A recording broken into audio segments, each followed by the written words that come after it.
Dondurmacının yanında lahmacuncu var, lahmacunun yanında sulu yemekçi var. Yani her yer yemek. Ya ben bakıyorum mesela buzdolabını bir açıyorum ben. Bu full obezite diyorum. Obezite verilerinde biz bayrak taşıyoruz neredeyse. Avrupa'da 1. sıraya çıkmış vaziyetteyiz. Kendimizi oyalamak için besleniyoruz. Yani bunu bir sağlık eylemi ya da yaşamsal temel bir eylem olmaktan ziyade daha duygusal, daha hedonik, daha hassal bir şeye dönüştürdük. Bizim vatandaşımız beslenmenin ne olduğunu bilmiyor. Yani karın doyurmakla gerçekten beslenmek arasında büyük farklar var. Aslında temelde biz bütüncül bir sağlığı korumaya çalışıyoruz. Kilo veremeyenlerin büyük bir çoğunluğu tiroid hastaları, doğru mu? Doğru. Bütün herkes A'dan Z'ye. Beyaz ekmek kötü be. Diyetisyen de öyle, endokrinciler de öyle, metabolizmada. Lan beyaz ekmek kötü de başka ekmek yok ki. Beyaz ekmek var. Bize süt verdin mi biz bidonla içeriz. Ben şey gibi, buzağı gibiyimdir ben. Ama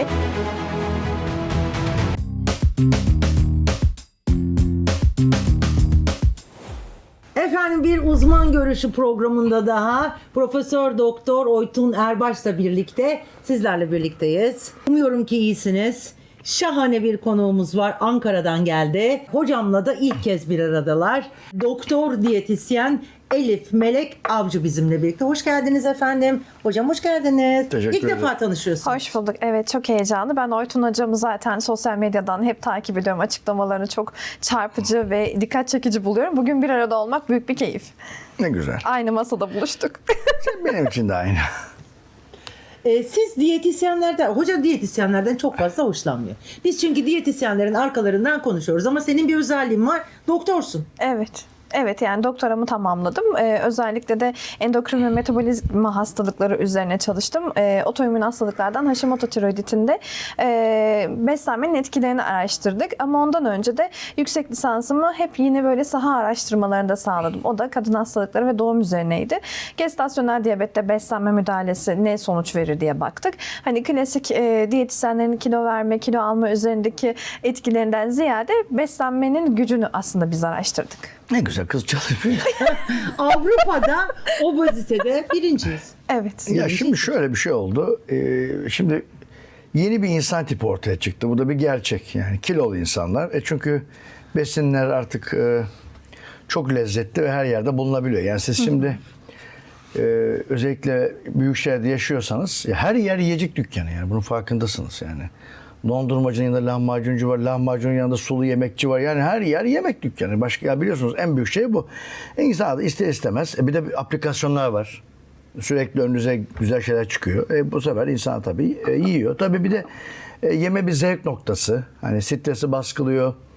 Bu sefer insanlar yeme de bağımlısı oluyorsun. Hepimiz öyle. Ben mesela bir şekilde yiyorsun yani. Hani şimdi tabii ikinci sorunda bu yemeği baskılamak gerekiyor. Yani normal bu insan bugün yer, yani ben sana söyleyeyim ya, bugün normal bir insan gerçekten de bugün Türk insanının alması gereken kalori hani 1200 olsun. Boy itibariyle kısayız zaten biz. Bugün ortalama insanlar 2000 alıyordu Türkiye'de. Yani 2000'den de fazla. yani 2300, ortalama diyorum. 2700. Şimdi Evet. şimdi bak düşün. 1200 alsın, kolay bir hesaba gidelim. İnsanlar da 2100 alsın. 900 kalori fazla oluyor. Onu böl 9'a, neredeyse 100 yağ yapıyor. Hadi onu da 60'ını depolasın falan. Yani sen her gün 50-60 gram alabilirsin yani Türkiye'de. Yani Mümkün. bir şey. Evet. Mesela ayda yapar 1,5-2 kilo. Bir bakmışsın sen bir yılda 15 kilo almışsın. Öyle oluyor zaten. Evet, Yani niye kontrol edemiyoruz? İşte çünkü insanlar bünyesine göre çok kalori alıyor Türkiye'de. Yani Türkiye'de mesela Amerika'daki porsiyonlar büyük ama onlar boyları falan onların iyi, yani biraz da hani ortalama boyları bizden çok daha iyi. Asya insanları, bir de Asya insanlarında genetik olarak bir yakma defekti var. Yani hani aldığı gıdayı yakamaz. Pikniktir yani, depolar. Ekomod çalışıyor yani, öyle diyor. Araba gibi düşünün mesela. Hani büyük motorlu değil, küçük kapasiteli bir motoru var. O nedenle daha çok şişmanlama üstüne kurulu bir bünyesi var. Esasında bir Asya tipi beslenme ya da bir Türk tipi beslenme platformu oluşturmak lazım. Yani Kesinlikle değil mi? katılıyorum. Bu çocukluktan beri verilecek. Yani bu hani peynirden, zeytinden, bir dilimden ya da şundan bundan bağımsız şunu öğretmek lazım insanlara. Bir kere şey çok önemli. Bütün her şeyin üzerine kalorisini yazması lazım ve büyük yazması lazım. Yani bu şimdi yeni düzenlemeyle bakanlık bunu yapıyor. Yani özellikle şeylerde, lokantalarda yanında yazması lazım. Mesela siz bir tabak bir şey yiyorsunuz. Yanında yazı 450 kalori. Ya 450 o zaten. 2 dilim ekmek yemişsin. Yapmış 700 zaten. Bir de sütlaç o günlük bitti o. Yani tek öğün sen Bütün hakkını, kalori bütün ihtiyacını kalorini aldın karşılıyor demektir. aslında. Yani kalorinin hesabının bence bize öğretilmesi lazım. En önemli şey bu. İnsanların bu şeye dikkat etmesi lazım. Bir de bütün herkese az yemeyi öğretmek lazım. Yani şimdi siz ne yerseniz az yiyeceksin ya. Bu hani Strese giriyoruz, yiyoruz. ya mesela ben de mesela şimdi bakıyorsunuz muz dediğiniz şey mesela. Muz dediğin şey bir tane muz nereden baksan 200 gramlık muzlar var. Hani kabuğunu soysan 150 gram o yani. Ki biz büyük porsiyonları da çok seviyoruz. Bir de o full Alışveriş nişasta o. yaparken. Ya bugün mesela sana söyleyeyim mi? 5 tane muz yesen 750 grama yakın bir şey yapıyor. Yani 700 gramdı. Hani düşünsen. Onun suyunu at. 400 gram o. Onun nişastasıyla beraber o 1600 kalori. Yani bugün gerçek yani düşünsene 5 muz yani şişmanlatırsın her gün bir de yanında Şöyle 100 gramın 60 kalori olduğunu varsayarsak. tabii yani. Bir de yanında bunu süt içtin, yoğurt yedin. Ya ben bakıyorum mesela buzdolabını bir açıyorum ben. Bu full obezite diyorum. Ya şöyle insanlar var. Sana şey yapayım sonra anlat. Ya hakikaten ya kadın doğru söylüyor ya. Diyor ki ben diyor vallahi hocam bir şey yemiyorum diyor. Doğru söylüyor kadın. Ya yediklerine bakıyorsun. Çok az yiyor ama su içsem yarıyor insanlar var. Yani bazı insanlar gerçekten de metabolik hızı çok düşük Evet. ve depolamaya meyilli. Ve bazı insanlara bakıyorsun pire gibi mesela. Ben insanı tanıyorum. Bir elinde kraker, bakın. Bir elinde gofret. Ama bu hep öyle ama. Bir hep gofret yer, kraker yer. Ayrıyeten de 3 öğün, 4 öğün yer. Bir de yemek koy onu da yer. Ama adam tığ gibi. Çünkü metabolik hızı çok yüksek. Yani bu da genetik avantajlar. Ama bakıyorsun mesela anan baban göbekliyse ki en kötü şey göbekli olmak. Yani bugün en kötü yağ göbek yağı. Yani biraz da hayat ya biraz kader ya biraz değil bence %60'ı 70 kader de bana göre hepsi kader de. Yani o insanlar ne yapacak? Ya ben sana şu soruyu sorayım. Adam şimdi genetik avantajlılar var tığ gibi. Onlar o işi iyi adam. Ya yiyor, içiyor. Adama şey getiriyorsun, sarma 2 tane alır. Öbürsü bilmem ne getirsin. Ama adam bakıyorsunuz. Ya size bir şey anlatayım. Benim tanıdığım insanlar var. Çayı 6 şekerle içer. 6 tane şeker koyuyor içine. Ve bundan günde 10 bardak içiyor. 60 şeker yiyor günde. 5 gramdan 300 gram şeker alıyor. Ya adam hiçbir karaciğer yağlanması yok. Canavar gibi. Nasıl oluyor? Genetik avantajlı insanlar var. Benim sıkıntım şu. Genetik avantajı olmayan insanlar. Not alıyorum Ha, hepsini. ya ben şunu şey yapıyorum. Genetik olarak avantajı olmayan obeziteye meyilli insanlar ne yapsın? Yani anası simit karnı, babası simit yani hepsini göbekli. Şimdi bu adam zaten iştahı fazla doğuyor. Zaten az yakıyor, depolamaya meyilli. O insanlara bizim bir şey söylememiz lazım. Yani su içsem yarıyor insanlar ne yapsın yani? Onu bir şey söylememiz lazım. Şimdi tabii obezitenin genetik oluşu çok küçük bir yüzdeliğe sahip. Belki %7, belki %10 hani obezite geliştirme riski altında. Ama günümüzde artık bu riski örneğin gestasyonel diyabetle beraber artırabiliyoruz. Yani yeni gelen nesli maalesef diyabete daha yatkın, metabolik sendromu daha yatkın hale yine yanlış beslenerek getiriyoruz. Mesela trans doymuş yağlardan çok fazla beslenmek. Bununla birlikte şeker alımının artması buna sebep oluyor. Ama ben şunu söylüyorum. O dediniz ya annede karın yağlanması çok, babada göbek yağlanması çok. Bu zaten ailenin beslenme bilincinin çok düşük olduğunu gösteriyor. Yani geleneksel olarak sürdürdükleri yanlış bir beslenme kültürü var ve bunu devam ettirdikleri için bütün aile bu şekilde görünüyor. Evet bu da bir süre sonra genetik yani epigenetik, nutrigenetik işte hepsine sirayet ediyor. Dolayısıyla aslında biz beslenme eğitimi vererek birçok şeyin de önüne geçebiliyoruz. Tabii ki genetik yatkınlıklar burada önemli ama alışkanlıklar, o çevresel faktörler daha büyük bir sonuç yaratıyor. Karşımıza bunu çıkarıyor ki maalesef obezite verilerinde biz bayrak taşıyoruz neredeyse. Avrupa'da 1. sıraya çıkmış vaziyetteyiz ve az önce de biraz konuştuk. Kendimizi oyalamak için besleniyoruz. Yani bunu bir sağlık eylemi ya da yaşamsal temel bir eylem olmaktan ziyade daha duygusal, daha hedonik, daha hassal bir şeye dönüştürdük. Ve az önce bahsettiğiniz üzere yine çevrede çok fazla uyaran var. İşte aplikasyonlar var, mağazalar, dükkanlar, her yer renkli renkli ve sürekli bir beslenme fenomeni var. Mesela geçen yazın bir içeceği vardı. Bu dönemin farklı bir yiyeceği var. Bazen matcha çıkıyor sağlıklı gibi ama onu da görüyoruz. Böyle karamelize ederek, başka şeylerle karıştırarak matcha da fonksiyonel fiziksel özelliklerini kaybederek yine bir kalori yığınına dönüşüyor. Dolayısıyla bunların hepsi artan obeziteyle ilişkili. Artı bunlarla birlikte ülkenin yarısı hareketsiz, yani son açıklanan verilere göre 2 kişiden biri hareketsiz, fiziksel olarak herhangi bir aktivite göstermiyor. Dolayısıyla bunların hepsi de obezite metabolik sendrom ayaklarının bir sac ayağı gibi düşünebiliriz. Bunların dışında artık obeziteyi sadece kilo fazlası olarak da tanımlamıyoruz. Yani artan yağ dokusu birincisi bağışıklık sistemiyle konuşuyor. Sürekli bir enflamasyon durumu. Yani artan özellikle karın yağının neden tehlikeli olduğunu söylüyoruz. Mesele sadece kalbe yakın olması değil, diğer iç organlara da zarar vermesi. İşte karaciğer yağlanmam var. Birinci evre karaciğerim yağlanmış. Ne yapmalıyım diye soranlar var. Ya da işte bu karaciğer yağlanması insülin direnci ve tip 2 diyabete dönüşür mü diye endişelenen, kaygılananlar var ama beslenmesini sadece bir süreliğine değiştirip sonra yine bildiği gibi davranmaya devam ettiği zaman bireyler maalesef tabii ki bu hikaye gittikçe büyüyor. Yani o inflamasyon olmayan hastalığı, ben şöyle diyorum hastalara, olmayan hastalığı ortaya çıkarmak için elinizden geleni yapıyorsunuz. Yanlış beslenerek birincisi, ikincisi de yağ dokuyu artırarak. Ama şöyle bir şey de var. Şimdi yani ben biraz obezleri tutarak konuşayım. Mesela sen de mesela overweight'sin mesela. Evet, hatta, göbeğim var. Evet. Şimdi şöyle bir şey yapmak. Türk tipi Mesela diyetisi. hayır, Gonca da overweight. Şimdi Evet, ben yola çıktığım zaman insanların yarısı obez. Yani şöyle söyleyeyim. Göbekli. Yani obez, ben obez tanımını da sevmiyorum. Ben de göbek var, göbek yok. Ben buna bakarım hayatta. Göbek var. Ben iki Türkiye'de. şeye Göbek var. bakıyorum. Göbek Ben var. insanda iki şeye bakıyorum. Bir, bel çevresini, göbek. İki, bileklerine bakıyorum. Kalın bilekli mi? Yani Benimki ince ama göbeğim var hocam. Evet. Yok seninki de daha ince bir olması lazım. O zaten sen obezsin zaten. Şimdi Nasıl yani? Olmadı bu. Şimdi sen 78 Hayır, kilo hayır. yok. Sen 10 üzerinden mesela buna değer vereyim ben. Bu bilek 10 üzerinden 4-5 obez. Yani %50 obezler var. Bilek. 4 obez. Hadi 3-4 yapayım senin için. Teşekkür ederim. Bak yine bu 3-4. Ya sen ben gibisin mesela obezde de. Benim kadar obezsin sen de. Siz obez misiniz? Hayır 3-4 obezim ben. Ya bu bilek normal bilek değil, bu kalın bu. Ya şunu söylemek istiyorum. Şimdi nereden biliyorum? Çöktüm şu anda. Ya, hayır, motivasyonum gitti. Şimdi nasıl biliyor musun? Ya senin et benderinden belli boğazındaki insülin direnci. Yani şimdi şunu söylemek istiyorum. Beni batırdı. Hayır, ben şu anda hayır batırma, depresyona batma. girdim. Şimdi sıkıntı ne biliyor musun?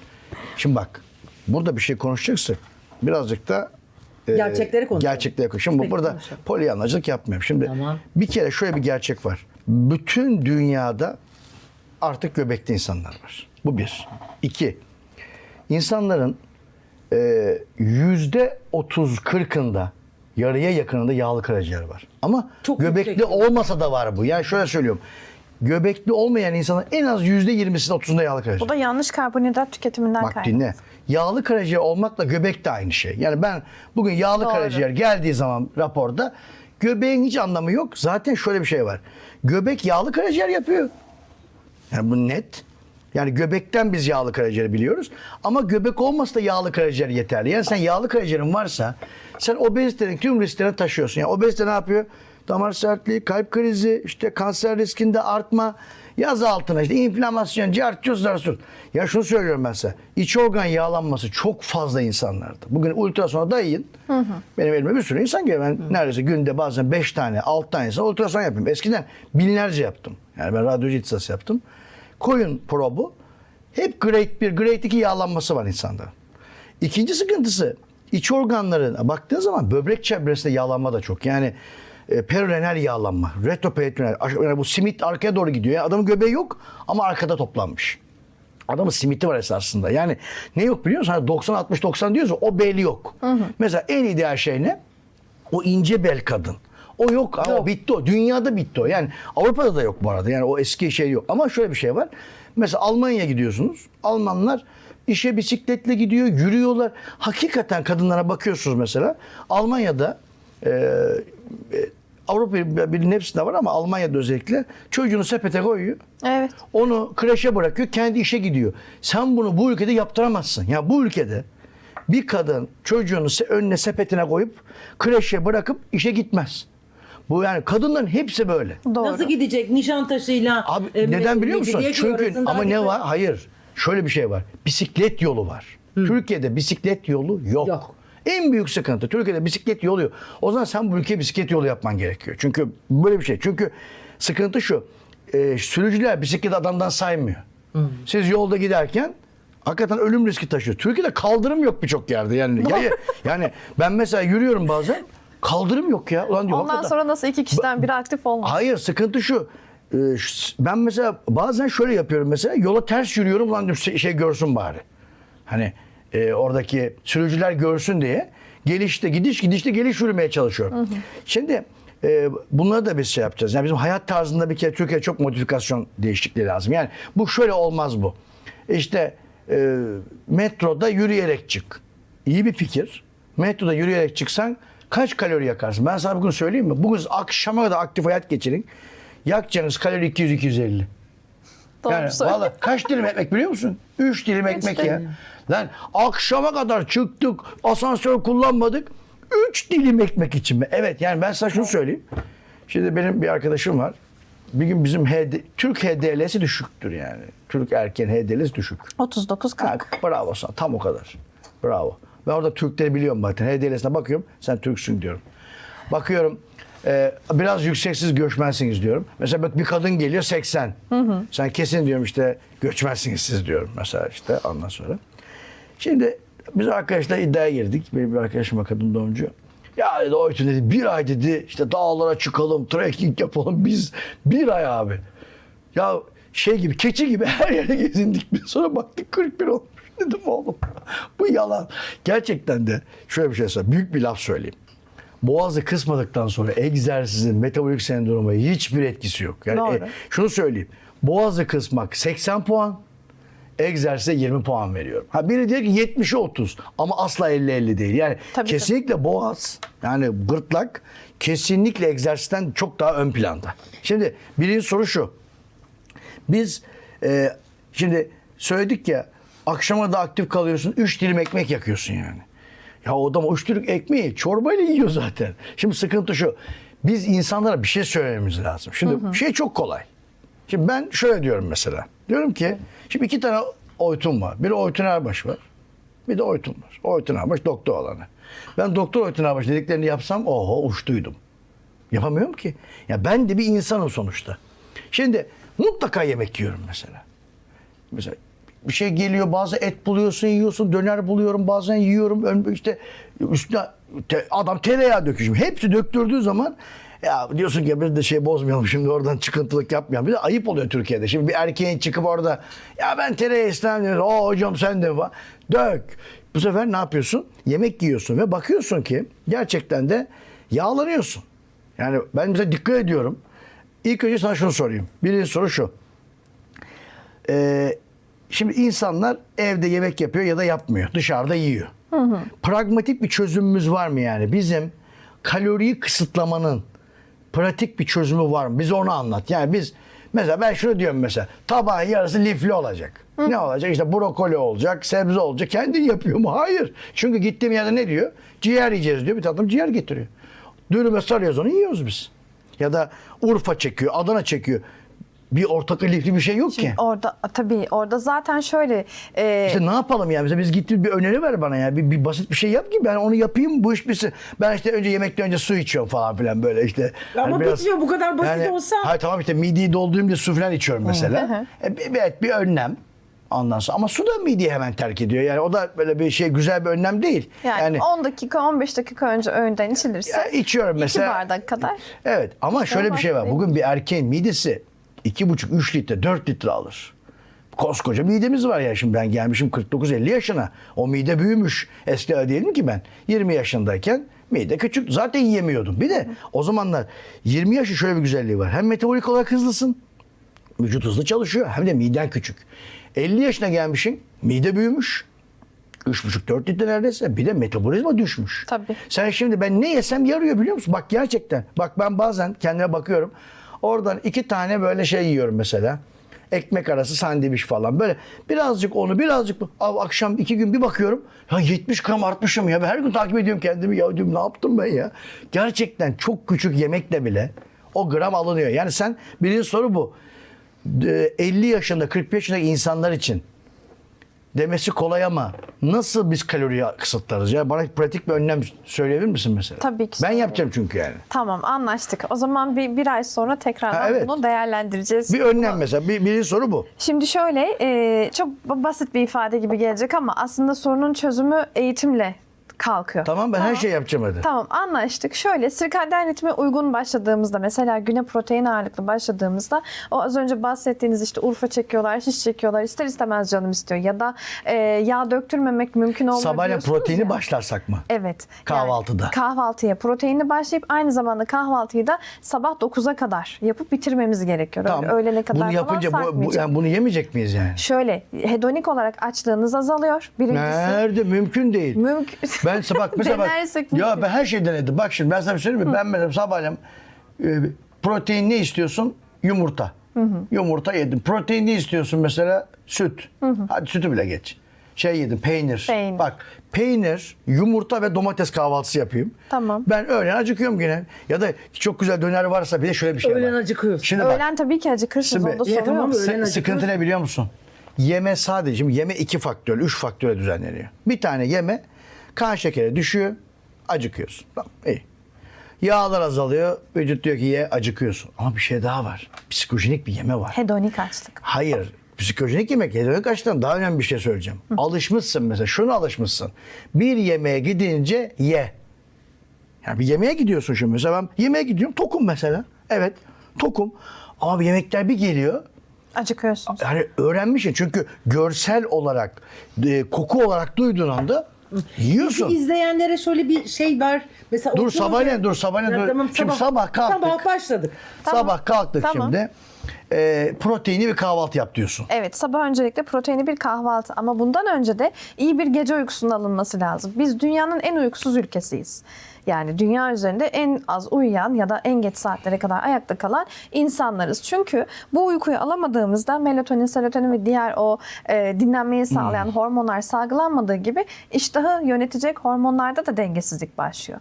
Bu sefer gece geç yattıktan sonra gündüz en az 500 kalori daha fazla yeme ihtiyacınız oluyor. O dediğiniz mesela önümüze böyle lezzetli şeyler geldiğinde hayır diyememe sebeplerinden bir tanesi bu. Mesela düzensiz uyku, geceden kalma bir Tamam, şey. düzenli uyuduk. o zaman. Düzenli uyku. Düzenli Birincisi uyuduk. düzenli uyku. En geç saat 23.30'da Ama yatakta olmamız işte lazım. 23.30. Ama En bir, geç. işte bir sıkıntı En var. geç. Bizde diziler 21.30'da şimdi başlıyor. Düşünün artık. Sıkıntı şu ama. Şimdi mesela bazen diyorum ki hastaya, bu klasik bir örnektir. Ya diyorum kardeşim diyorum işte senden biyopsi alalım diyorum. Derisinde bir şey var mesela, döküntüsü var. Hocam onu ben de bilirim diyor. Şimdi ikinci konu, ya bir kan bakalım diyorum. O zaman hocam ben de bilirim diyor. Şimdi biraz şöyle bir özelliğimiz var. Zaten biz böyle yaşasak kilo almayız ki düzen. Sen şimdi bize diyorsun ki zamanında yat, zamanında kalk, işte şöyle olsun. Böyle bir hayat mümkün değil İşte ama. masa o zaman dengede durmuyor. İşte Yani o ayaklardan işte biri sıkıntı hep şu. böyle topal. Bugün şehir insanı bu saatte yatamaz. Aslında istese yapabilir. Orçun Bizde Hoca zaman- televizyonda CNN'de Ya benim program zaten birde bitiyor zaten. İşte haftada kaç gün? 3 gün. Haftanın 3 günü. Tamam, diğer geri kalan 4 günü revize edebiliriz. Mesela fark ediyor musunuz, o haftada 3 gün çok geç saatte yattığınızda ertesi gün kendinizi daha iyi hissetmek için, örneğin işte odaklanabilmek için, performansınızı yükseltebilmek için daha fazla bir şeyleri yemeye ihtiyaç duyuyorsunuz. Vallahi bir şey sana söyleyeyim mi? Eskiden kahve bile uyanık tutuyordu. Evet. Bu aralar uyutuyor. O bile etkisiz yani. Kafein de etkisiz hale Evet, geldi. reseptörleriniz biraz alt üst olmuş. Bitti yani bizim. Tamam, kahvaltıda ne yiyeceğiz? Şu kahvaltı dur şimdi. Peyniri yedik değil mi? peynir Tamam, yedik. peynir de hangisi? Lor peyniri. Öyle çeçildi işte. Lor peyniri. Lor mu yiyoruz? Lor yiyoruz. Ya En tamam yüksek ya. proteini, whey proteini var içerisinde. Ondan sonra yumurtaları mümkünse yağsız haşlama yapabilirsiniz. İşte, Yumurta. Kaç yumurta poğaça yiyelim? 2 bence. Aa, Evet. 2 yumurtayla öğlen saat 3'e 4'e kadar dururuz biz. Gibi mesela. Ya. Ben 4 yiyorum, bir şey olmuyor. Yok artık Anlamadım hocam. ki ben. Yok artık. Anne ben 4 Sonra hedeledik. ben sabahları dedim ki 4 yumurta yiyorum. Benim anam dedi ki ben yarım yumurtayı zor yiyorum dedi. Evet. Ben nasıl böyle ya tığ gibisiniz? Ama ben erkek adam mı ya? Ben ilk bir yumurtayla olur muyum ya? Ölürüm ben bir Tamam, işte yumurtayla. günün devamını Tamam, hadi. ayarlayacağız. Şu Tamam. an tabii Lor ne kadar yiyoruz lor mesela? ne kadar? 60 gram ortalama. Tamam. 60 gram, o bir kaşık yapar. Hayır değil, 4 İki kaşık kaşık. yapıyor. 4. Ya 2 kaşık doldursan. Siz ne kadar tepeliyorsunuz bilmiyorum. Mutfak malzemelerinizi 60 gram Amerika'dan lor, tamam. aldıysanız. Yumurta 2 tane. Evet, yumurta Haşladık. 2 tane. Başka? Haftanın şöyle söyleyeyim, haftanın 3 günü sadece yumurtanın sarısını ekleyelim. Diğer günler daha böyle beyaz yumurta. Yani yumurtanın beyazını tercih edelim. Tamam. Çünkü HDL düşük dediniz ya, o yüzden. Bu ne böyle diyabetik? Domates salatalık. Onlar Şeker sınırsız, bol yeşillik özellikle. Biz Akdeniz tarzı, hatta Evet. yeşil Akdeniz diyetinde önerdiğimiz için hayvansal kaynakları da azaltmaya çalışıyoruz. Domates, salatalık sınırsız. Sınırsız, Güzel. aynen öyle. Yanında roka, moka her şey, maydanoz full. Sınırsız. Bunun üzerine sadece 1 yemek kaşığı zeytinyağı ekleyeceğiz. Heh, Böyle polifenollerden zengin. Aynı zamanda kalp koruyucu özelliği de olsun. Sonra ne yapıyoruz? Mesela burada karbonhidratları da eklememiz lazım. Yeterli bir karbonhidrat. Ben genelde böyle ithal krakerler veriyorum. Şimdi ismini söylemek istemiyorum ama bol lifli. Böyle bir tanesinde 3-4 gram lif olan, sadece bir adedinde kraker tarzı şeyler veriyorum ekmekten ziyade. Bulunabilirse kara buğday ekmeği olabilir. Çünkü ben buğday ürünlerine biraz böyle şüpheli yaklaşıyorum. Buğday ve laktoz içeren ürünleri ya da işte genel süt proteinine karşı. Onlardan biraz daha uzak tutmaya çalışıyorum. Şimdi bu kahvaltıyı 9'a kadar yaptığımızda herhangi bir şekilde öğlene kadar açlık olmaz. Ama ne olur? Bir saat sonra egzersiz yapmak istersiniz, acıkabilirsiniz. Öğlene geldiğimiz zaman ben genelde öğlenleri evet yine protein ağırlıklı veriyorum. Akşamı sadece sebze, bakliyat ya da çorba. Öğlen ne yiyeceğiz biz onu da söyleyeyim. Öğlen şimdi herkes dışarıda değil mi? Ya ben açıkçası tavuğu da çok vermek istemiyorum ama ızgara somon mesela artık birçok yerde bowl'lar var, kaseler var, salatalar var. Hani direkt özellikle bir ciğerci X yerine gitmektense, bir kebapçıya gitmektense gideceğimiz yerlerin alışkanlıklarını değiştirmek lazım. Artık büyük şehirlerde salatacılar çoğaldı mesela Somon mu ya da yiyeceğiz? kaseciler çoğaldı. Somon ya da baklagilli bir salata örneğin. Ben bu somon benim midemi bulandırıyor ya. Balık yiyemezsek mesela. Balık şimdi şöyle ama yaş 49-50 dediğimiz için özellikle Ama böyle balık var omega ya, 3'ten zengin. bu balıklar nereden geldi belli değil bunların. İşte yani. aslında şimdi gıdaya girersek hiçbirinin nereden geldiğini. Ne ama bu balıklar bunlar çok şey geliyor bana Yani böyle. mesela ton balığı gibi konserve bir balıktan daha sağlıklı olur. Kırmızı et veriyor musun? Kırmızı eti şöyle kişinin durumuna Dur ve ya, şu öğleni ihtiyacına halledemedik göre ya. haftada 1 ya da 2 ama dışarıda Balık. şöyle söyleyeyim. Balık Dışarıda sıkıntı. şöyle de bir Bende de tehlike sıkıntı var. balık öğlen. Yiyemiyorsunuz veya örneğin Bir de bana balık ağır geliyor. Reflü yapıyor. Bana da. Bana ağır geliyor İçim balık bayıyor. yani. İçim bayıyor benim. tahin dökülebilir üzerine. Nereye? Balığın. Üzerine salataya. Ben o zaman direkt Balığa tahin. Evet, balığın üzerine, balıklı salatanın üzerine bir tatlı kaşığı tahin o midedeki yanma veya o olabilir, öğütü, tahin iyi bulantı geliyor ama- kısmını Enteresan. veya bol Balıkla- limon balıkla işe tahin- yarayabilir. balık atayın yenmez vallahi. Bir Ama deneyin hocam. deneyeceğiz bir tamam. deneyin. Balık tayin Ya da yazıyoruz. böyle falafelli kaseler tercih edilebilir öğlen. Ama benim tavsiyem dışarıda yemek yemeye mecbur kaldığınızda, şimdi eskiden hani klasik bir bilgi, ızgara alın. Şimdi o ızgarayı düşünün. Birçok işletme saat 10'da açılıyor. Akşam gece 12'ye kadar. Yani 14 saat o ızgara açık değil mi? Yani sürekli orada yağlı bir şey pişiyor. Yağlı bir et pişiyor veya işte bir takım şeyler kızartılıyor. Yani oradaki yağın yapısı değişiyor. Her ne kadar temizlense de. Bazı yerler temizlenmiyor da olabilir. O yüzden ızgara tercih ettiğimizde de şimdi orada yapısı değişen yağlar var. Bunlar trans yağa dönüşüyor. Ve siz her ne kadar ben ızgara tavuk göğsü tercih ettim, şöyle oldu, böyle oldu, çok sağlıklı besleniyorum deseniz de bazı biyokimyasal belirteçler farklılık gösterebilir zamanla. Bu da tabii hücre zarı yapısına, DNA hasarına neden olabilir. O yüzden olabildiğince böyle pişirilmeye az maruz bırakılmış şeyleri tercih etmek istiyorum ben öğünlerde. Akşam Tamam. Duruşun somonu hallettik duruşun. Balık. Peki bunun alternatifi ne mesela öğlen? Yani şöyle, eğer alternatif yani ne olabilir? Çorba, salata bile tercih etseniz. Tamam. Çorbalarda mercimek çorbası istediğiniz masum görünüyor değil mi? Evde hemen 5 Evet. dakikada yapıyoruz. Ama bu çorbanın bir meyhanesi oluyor dışarıda. Ve bu çorba ne hikmetse evdekinden daha lezzetli oluyor. İçerisine daha fazla yağ çeşitleri giriyor, baharat çeşitleri giriyor. O yüzden alternatif olarak pek fazla bir şey öneremiyorum öğlenleri. Benim için danışanlarımıza şunu öneriyorum. Yoğurt yesek mesela öğlen olur mu? Şöyle onu söyleyeceğim. Yoğurt, yulaf, yoğurt biraz işte kendi yapmış olduğumuz granolalar, kuru meyveyle, taze meyveyle bir tercih olabilir. Ama insülin direnci veya prediyabeti olan kişilerde hipoglisemisi de varsa yoğurtla meyve tek başına yeterli olmuyor. Yanına mutlaka ya bir kara buğday, haşlanmış kara buğday veya baklagiller eklenebilir. Filizlendirilmiş o yeşil mercimekler eklenebilir. Burada aslında amacımız kişiye sadece kilo verdirmek değil. Mesela yaş burada bir faktördür. dediğimiz gibi 50 yaşa göre yapıyoruz. Bu bir kadın olduğunu varsayacağız az sonra mesela. Menopozu da ekleyeceğiz. Fitoöstrojenler ekleyeceğiz bu listeye.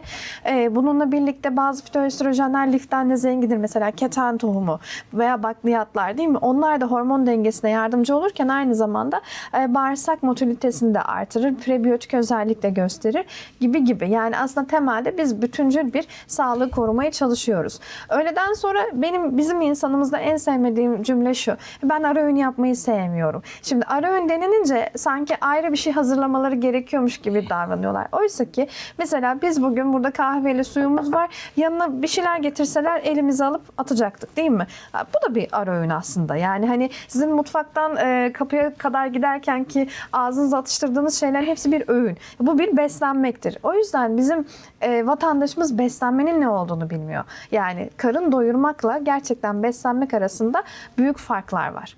O yüzden oraya Sen ara öğün tavsiye ediyorsun. ediyorum. Saat kaç gibi? Bu 10, 16, 17 gibi mi? Şöyle hocam 15-30 gibi tavsiye ediyorum.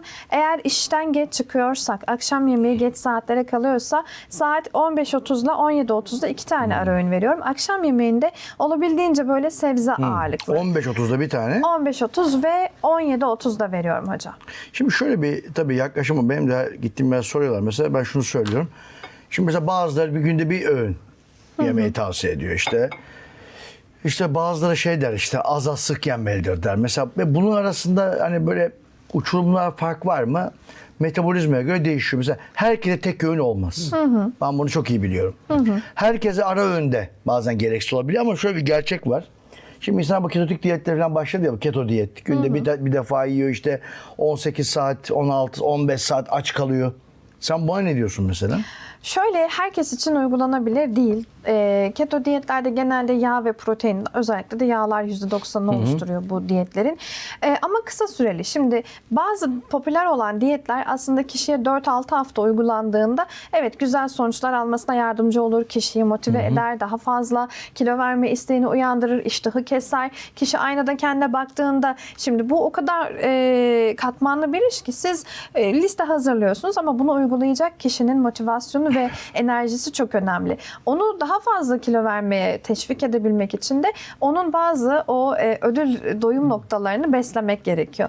Bazıları bunu kaçamak hakkı vererek yapıyor ama burada diyetin mantığı tamamen ortadan kalkıyor. Yani sen bir eziyettesin de ben sana ödül veriyorum, hadi ödül zamanı gibi bir şey olmaz. Tam tersine kişi zaten bu fazla olan yağ dokuyu ortadan kaldırdıkça, kilo verdikçe yağdan bir kere depresyon belirteçleri de ortadan kalkıyor. Çünkü daha fazla kendini mutlu hissediyor ve tercih ettiğimiz gıdalar ne kadar çok şekerden, nişastadan ya da sağlıksız zararlı karbonhidratlar diyelim bundan zengin, posadan eksikse daha fazla duygu değişimleri yaşayabiliyorlar. O yüzden bazı diyet modelleri kişiye özel uygulanabilir ama herkes için tek bir diyet modeli uygundur diyemeyiz.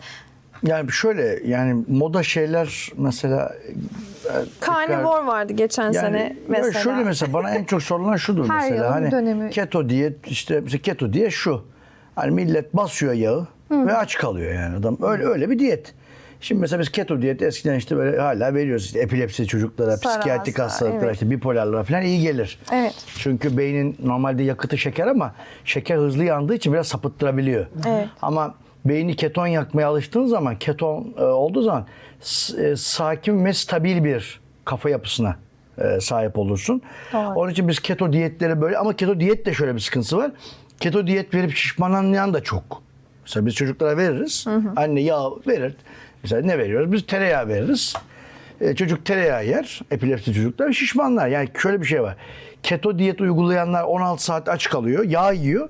Sonra bakıyorsun karaciğer yağlanmış da ben görüyorum çok yani. Ve bu, Yanlış uygulama, evet. Evet. Şöyle bir şey var. Yani keto diyet, uzun süre aç kalmak tabii kortizon da yükseltiyor. O da bir gerçek. Yani yağ depolarını da arttırıyor. Yani siz aç kalacağım derken de bir sürü, yani herkese keto diyet uygun değil. Onu söylemek istiyorum. Kesinlikle. Yani bunu bir şey yapmak lazım biraz. Kişiye özel Her bir şey. diyet herkese uygun Olmuyor. değil. Şimdi mesela o kadar yeni metotlar çıktı ki, örneğin ben görüyorum işte fekal mikrobiyom testleri yapılıyor. Kişinin hangi bakterilerden fakir, hangilerinden zengin olduğu değerlendiriliyor. Buna göre bir beslenme modeli veya farklı analizler. O artık hani ağızdan sürüntü alıp da intoleransın var yok. Artık insanlar onu kendi şeyleriyle bile, modifikasyonlarıyla bile görebiliyorlar ama bunlar da çok uzun süreli değil. Yani sizin bir besine ömür boyu intoleransınız varsa bu doktor tarafından konulan bir teşhistir ama sonradan gelişen intoleranslar bazen geçici olabiliyor. Mesela kafeik asite karşı da olabiliyor. 6 ay kahve kullanma deniliyor mesela. O sızdıran bağırsağın görünümü ortadan kalkıyor gibi. Ama burada Kahvenin kendisi değil mi sızdıran bağırsak yapıyor, değil mi? yani şöyle intolerans geliştiği zaman veya herhangi bir alerjik durum geliştiği zaman farklı nedenlere bağlı görülebiliyor. Ya şöyle tabii insanın çok ilginç şeyler de oluyor mesela, dediğin doğru. Nasıl bağırsağı sızdırıyorsa mesela kan beyin bariyeri değişiyor insanda. Mesela ben bunu fark ettim. Yani Evet. kan beyin bariyeri yaşla değişiyor. Evet. Geçirdiğin enfeksiyonlarla değişiyor. Mesela ben bunu çok iyi biliyorum. Yani vücuttaki glikozu algılama seviyesi bile beynin bazen değişiyor. Bir de burada şu soruyu sorayım sana mesela. Akşam yemeğine gelmeden önce onu da soralım. Şimdi bir de diyabetli insanlar var. Şeker hastası, yani prediyabet. Şimdi prediyabet çok fazla artık. Şimdi bu prediyabetli insanlarda evet obezitesi var falan falan filan. Şimdi bunlara ayrı bir yaklaşım izlemek lazım mı? Yani bunların diyetine ya bu şekilde mi yoksa Tabii. başka bir şey mi veriyorsun? Şöyle mesela kan beyin bariyerini söylediniz ya bu işte bağırsakta kısa zincirli yağ asitleri, bütyrat üretiliyor vesaire. Bunlar da bazı bakteri türlerinin yüksek yağlı diyetle yani yüksek yağlı beslenme diyelim öyle bir diyet modeli değil de işte farelerde yapılan sonuçlarına göre oradaki yararlı bakteri sayısı değişiyor ve özellikle kan beyin bariyerini o bağırsak beyin ilişkisini sağlayan yapı maalesef bozuluyor. Yani burada şunu söyleyebiliriz. Yüksek enerjili beslenmek, yoğun yağlı beslenmek, yağın türü bazen fark etmeksizin de bu gerçekleşebiliyor. Oradaki disbiyozisi uyararak yani disbiyozise sebep olarak aslında bizim düşüncelerimizi bile etkileyebiliyor. Gibi. Yani şöyle şimdi ya da disbiyozis performansımız. bağırsak florasının bozulması mesela hakikaten bunu yüksek kalori şeyler bozuyor. Yani ona bakarsan Yüksek şeker, yani yüksek yağ. yağ hani ona bakarsan zeytinyağı da bozuyor. Yani Evet. millet böyle aman diyor zeytinyağı hani bardak hiç öyle bir şey yok biliyor musun? Aynen. Ondan sonra zeytinyağı da bozuyor, çiçek yağı da bozuyor, tereyağı da. Yani yağlı ve aşırı karbonhidratlı özellikle basit şekerler işte bu işte ne onun adı pasta börek yani öyle bir şey var. Pasta yiyorsun, börek yiyorsun, ondan sonra poğaça yiyorsun. Bir de üstüne zeytinyağlı sarmalar, dolmalar durum vaziyet berbat hale geliyor esasında. Yani sen hani millet bu Akdeniz tipi diyeti de bir sapıttırıyor bazen. Hani Tabii zeytinyağı sınırsız değil. Evet. Hocam kefir veriyoruz mesela 1 litre kefiri bir günde bitiren var. Yani neden diyorsun sağlıklı diye veya tam buğday ekmeğini beyaz ekmeğe göre sağlıklı bulup bir Abartıyor. paket ekmek yiyen var. O yüzden her şeyin aslında bir porsiyon ölçüsü olduğunu sürekli Evet, vurguluyoruz. yani şu yağlı, aşırı yağlı ve aşırı karbonhidratlı diyetler yani börek, poğaça, zeytinyağlılar. Allah. Bir de üstüne tabii pilav falan da giriyor bunun içine. Pirinç de giriyor. Bu sefer kalori artıyor. Yani halk şunu biraz sıkıntısı var bence. Zeytinyağı böyle nimet gibi görüyor. Ya işte bardak içeyim mesela. Bu patlar. Neden? Çünkü dediğin gibi bağırsağın florasını mahvediyorsun. Ya eğer kişi zaten obezse pankreatite bile sebep olabilir Ondan o sonra kadar fazla mesela zeytinyağı. tuzlu şeyler de disbiyos yapıyor. Mesela çok tuz yemek de. Mesela ben seviyorum tuzu mesela. Domatesin üstüne ekiyorum, salatanın üstüne ekiyorum, iyiliğin üstüne ekiyorum. O da tuz da mahvediyor. Çünkü tuz sonuçta içinde klor var. Klor da bağırsak florasını bozuyor. Şeker konuştuk ama tiroide girmedik. Mesela kilo veremeyenlerin büyük bir çoğunluğu tiroid hastaları, doğru mu? Doğru. Hipotiroidi veya Hashimoto-tiroiditi. Bu arada tuzla ilgili günlük önerilenlerin 5 katı fazla tuz kullanıyoruz. Tabii canım, yani. Türkiye'de 25-20 gram civarı. Aynen ortalama 20 gram kadar Tabii, tuz tüketimi var. Dolayısıyla bu da zaten kilo almayı geçtim. Ben mesela tuzsuz bir şey Hipertansiyon. yemiyorum. Ya. Tabii her şeyi ekerim. Bu kötü bir alışkanlık. Ya ama şöyle bir şey var. Limonu kullanmaya Ama bir sıkıntı var. Nasıl biliyor musunuz? Şimdi şöyle. Şimdi et. Mesela bir laf geliyor. Et tuzla yenir deniyor mesela. Hakikaten duymadım. et tuzla yenir. Ben de bunu ilk defa İlk defa duydum. Ben de Kim uydurmuş? Olur mu? Bir erkek bunu bilir. Et tuzla yenir. Yani etin tek baharatı tuzdur. Bunu hiç unutmayın. Mesela ete karabiber ekilmez ondan sonra ya da belki kekik belki ama gerçek olarak et yemiyorsanız su tuzu dökersiniz üstüne. Bu bütün Türk Cumhuriyetlerinde de böyle. Mesela pirzola tuz. Kaldırıyor demek ki. Ben de onu ilk Steak defa. tuz. Hep tuzdur yanında yani. Bakın kıyma demiyorum. Kıyma içine bir sürü baharat koyabilirsiniz. Ama et söz konusuysa orada bir tuz gerekir.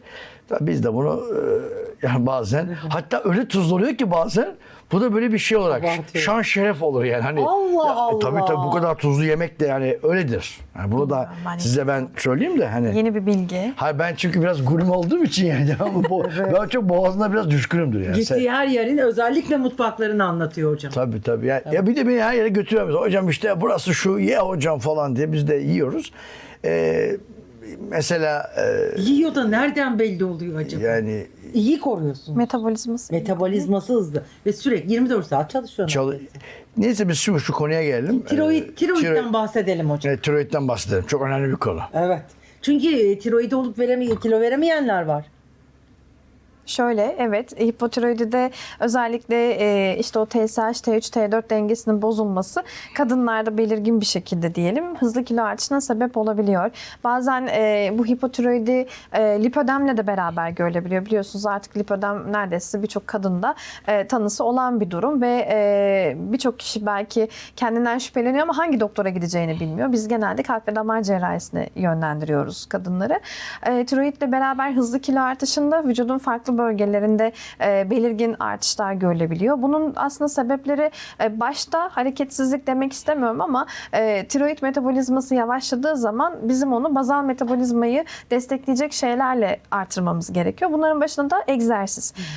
Aynı zamanda antiinflamatuar bir diyet ve protein ağırlıklı bir beslenme ihtiyacı söz konusu oluyor ki kas kütlemizi artırabilelim. Antiinflamatuar diyet derken biz nasıl bir diyet mesela? Vücutta iltihabı azaltıcı diyet nasıl bir diyettir? Şöyle yağlı tohumlardan zengin, mümkün oldukça dengeli bir karbonhidrat profilinin olması gerekiyor. Kişiye özel değişiyor tabii ki ama posadan zengin bir diyet diyebiliriz. Yine omega 3, çinko, selenyum, iyottan zengin. Bunu takviye edici şekilde değil, bu gıdalardan zengin bir beslenme profili oluşturalım Ya diyoruz. badem falan filan yiyorsun Badem, herhalde. ceviz, Evet. aynen koyu yeşil yapraklı sebzeleri artırıyoruz. Zeytinyağını evet veriyoruz ama öyle bardak bardak değil, yine kişinin ihtiyacına göre şöyle hesaplıyoruz. Örneğin 2000 kalori kadar bir enerji ihtiyacı var. Bu enerji ihtiyacının %40-50'si karbonhidratlardan gelsin diyoruz. Bazen bunu düşürmek zorunda kaldığımız veya kişinin ihtiyacına göre artırmak zorunda kaldığımız noktalar da oluyor.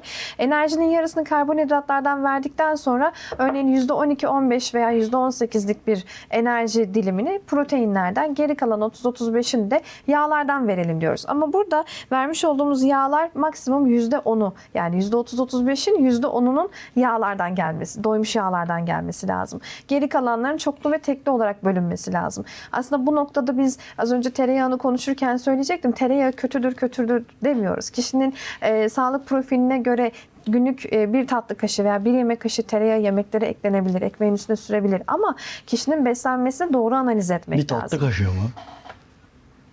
Ya bir tatlı kaşığı kaç gram 5 olur? gram. 5 gram tereyağı mı? Evet gibi. Hocam az önce sordunuz ya benim bu göbek neden Ulan benim anneannem pilav yaparken kullanmak Çok şöyle bol koyuyordur. şöyle kedi kafası gibi şöyle bir sallıyor. Sallıyordur, evet. Ya, o minimal 300 gramdı o. Şimdi bakın güzel bir şey söylediniz. Anneanneniz miydi? Evet. Şimdi siz 50 yaşındasınız. Anneannenizle en son ne zaman yemek yediniz? Vakit kaç yıl önce? Hep yiyor. Küçüklüğümüz hep onunla geçti yani. İşte küçüklüğünüz bundan 40 yıl Anam da önce. aynısını yapıyor. Aynı tip yemek Tamam yapıyor. işte problem bu. Harika hocam yine buldu. Şimdi 40 yıl öncesinin beslenme düzenine geçelim.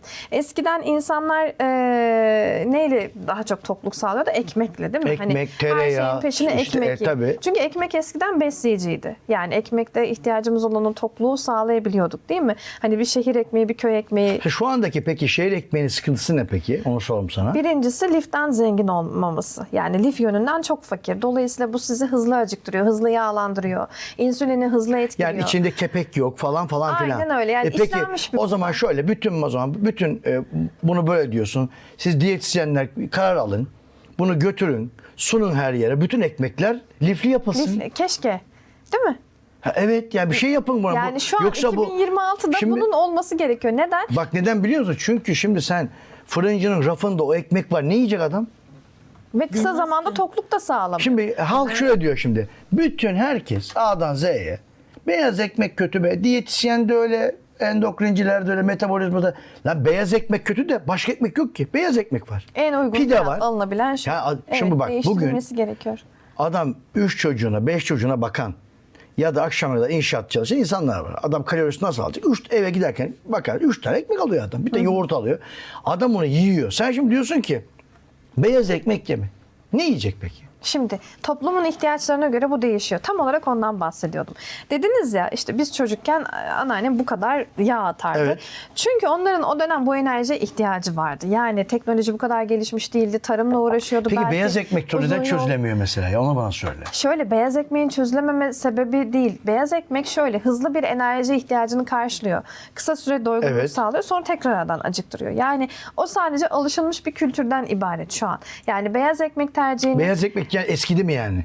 eskidi demiyorum. Yani o eski bir alışkanlık. Artık sağlığına daha çok önem veren kişiler zaten o ayrımı yapabiliyor. Lan nasıl yapıyor ya? Şimdi fırında beyaz ekmek duruyor orada. Ya- Fırıncılar bir gün fırını kapatsalar kıyamet Evet, kopar evet ülkede. olur mu öyle şey? Ya şunu söylemek istiyorum. Şimdi ben şunu biliyorum. Şimdi nişasta çok tatlı bir şey değil. Nişasta tatlı bir şey değil. Değil. Tadı yok. Tadı yok. Hatta ağzınıza alın böyle saman gibi bir şey. Bir polimer. Ama siz onu enzimlerle kestiğiniz zaman bu sefer ne oluyor? Küçük fragmanlar oluyor ve lezzetleniyor işte. Onun için bütün unlara alfa amilaz konuyor. Şu anda bütün endüstri unlarda amilaz var. Neden? Beyaz ekmeğin tadı artıyor. Artık ekmek yiyorsun pasta gibi. Hiçbir şeker yok içinde. Yani yedikçe ye. Ben valla şu anda bir çorbayla bir ekmek yerim. Neden? Çok tatlı ya. Böyle bir şey yok. Evet. Şimdi sıkıntı şu. Siz bu ekmeği tatlandırıyorsunuz. Bir ticari ürün haline gelmiş. Bunu satıyorsunuz. Bu adam bunu yiyor ve lezzetli bir şey. Artık ekmekte bir şey var. Mesela köy ekmeği alın. Eski o senin içinde amilaz olmayan, yani fermente edilmemiş. Kepekli ekmek alın. Lan bir şeye benzemiyor. Süpürge tohumu gibi bir şey yani. İşte sıkıntı şu. Ekmek artık bir katkıdan daha ziyade bir öğün haline getirilmiş durumda. Yani bir lezzetli, ya bir pasta, ekmek, poğaça, bir tanesi de ekmek. Yani orada bir un özelliği var yani. Şunu demek istiyorum. Belki de bunun bir regüle edilmesi lazım. Yani ekmeklere belli bir miktar lif koymak lazım.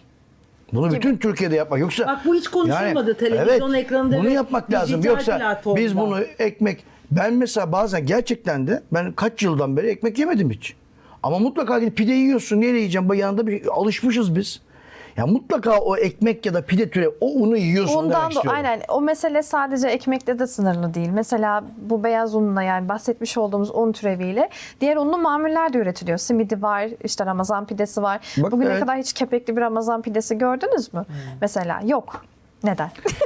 O zaman demek ki bu kepek olayı ve lif olayının bir şeyle düzenlenmesi lazım. Yani demek ki ekmeklere belli oranda lif konması gerekiyor. Şu andaki ekmekler sağlıksız mı diyorsun sen? Şu anda fırınlarda üretilen ekmekler sağlıksız mı? Şöyle öyle büyük bir cümle kurmam biliyorsunuz. Ama yani öyle düşünüyorsun. Ben bu konuşmadan bunu anladım. Ama neyi konuşuyoruz? Biz obeziteyi konuşuyoruz. Eğer Ama Türkiye genelinde Sağlık Bakanlığı da obeziteyle şey açmadı mı? Yani mücadele etmiyor mu? evet. Ya mücadele ediyor da bir şey yok ortalıkta. Şimdi Şimdi mesela- bak olay ne biliyor musun?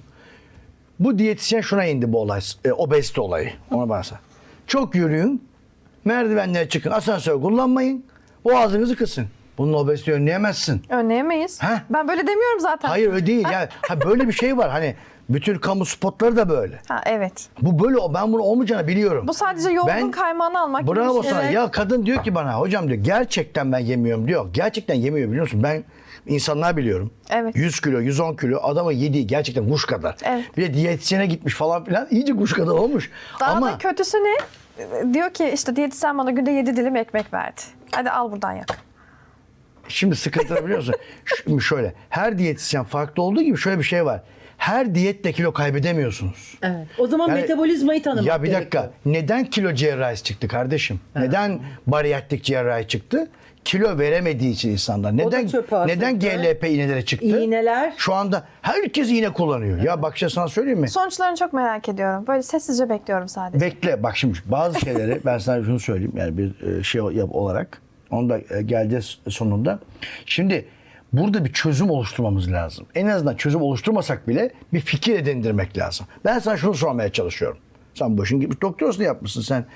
Akıllı da bir kızsın. Yani bu işin akademisini şey yapmışsın, mürekkeple yalamışsın. Ve şuna gelmek lazım. Toplumda büyük bir obezite salgını var. Sadece erişkinler değil, çocuklar da obez. Git ilkokullara, çocuklar obez. Bu sefer obez oldukları için kızlar erken ergenliğe giriyorlar. Evet. Çok büyük tehlike. Sıkıntılı şeyler, tamam mı? İnsanlar aşırı proteinli yediği için, mesela şimdi söyleyeyim. Body yapanlar kas yapsın diye protein yiyor. Bugün istediğiniz proteini yiyin. İster kırmızı ister beyaz et. Bu sefer meme çıkıyor. Çünkü protein yediğin zaman östrojen ve testosteronu da bozuyorsun. Aşırı protein endokrin bezleri bozar. Yani böbrek üstünde bozar, overleri de bozar, testisi de bozar. Şimdi millet sanıyor ki tavuğun içinde hormon var. Öyle bir şey yok. Tavuğun içinde hormon yok. Tavuk aşırı proteinli olduğu için meme yapıyor. Bugün siz sürekli tavuk yiyin. Tiroidi bile bozuyor. Yani tiroidi bozar, böbrek üstü bezleri ve yaşlandırıyor. Bugün en çok bizim o kortizol aksını bozan ve yaşlandıran şey proteinli gıdalardır. Mesela şimdi adam gidiyor, proteinli yiyeyim. Biri bakıyorsun proteinli yiyor. Öbürsü gidiyorsun suyu çayın içine tereyağı atın diyor. Yeminle biri de diyor bardak zeytinyağı. Ama bir şey sana söyleyeyim mi? Bu halk yazık bu halka. Ne yapacağız biz? Ya şimdi Doğruyu anlatınca da izlenmiyor. bir şey sana söyleyeyim mi? Bak ama bu insanların hepsi doğruyu anlattığını söylüyor. Şimdi Hayır, değil. işte sıkıntı şu. Bence hayatta tek doğru yok. Bir yöntem bulmak lazım buna. Şimdi mesela şuradan başlamak lazım. Bir kere aşırı kalorili diyetler bozuyor sağlığı. Aşırı yağlı, aşırı karbonhidrat diyetler bozuyor. Ama aşırı protein de sağlığı bozar. Yani burada bir denge unsuru. Bizim kitaplara şöyle yazarlar eskiden. %50 karbonhidrat öğünlerin. Öbür de 25-25 şey derler ortalama yağla protein derdi. Şimdi ben bu karbonhidrata bakıyorum. Siz diyorsunuz ki artık kaliteli karbonhidrat alın. Polimer. İşte kuru fasulyeden alın, baklagillerden, nohuttan alın. Çok Meyveden güzel alın mesela. Aynen öyle. Diyorsun ki ekmek hayır ama bu kültürde ekmek yemek var. Tahıl toplumu. Ama bir sıkıntı daha var. İnsanlar hamburger de yiyor gençler, pizza da yiyor. Ya korkunç miktar karbonhidrat alıyorlar. Ya siz almadım demeseniz bile alıyorsunuz şu anda karbonhidrat. Evet, onu söyleyeceğim. Daha güzel bir şey söyledim. Buğday Mesela mamulleri, un mercimek çorbası diyorsun. Şey gibi duruyor. Hani sevimli gibi, masum duruyor gibi ama değil. Onun içine millet koyuyor bu margarinleri, trans yağları. Ondan kalorileri korkunç artıyor.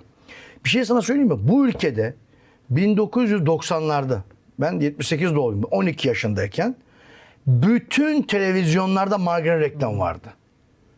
Değil mi? Evet. Vita, Tama, Sana, Rama, Ay Kana. reklama gidiyor hocam. Hayır. Bunlar çoğu bitti. Yani gitti yok.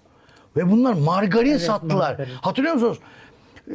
Pilav yapılıyordu margarinle. Et pişiriliyordu margarinle ve süt dökülüyordu. Evet. Peki sütler zaten margarin alakası yok bir kere.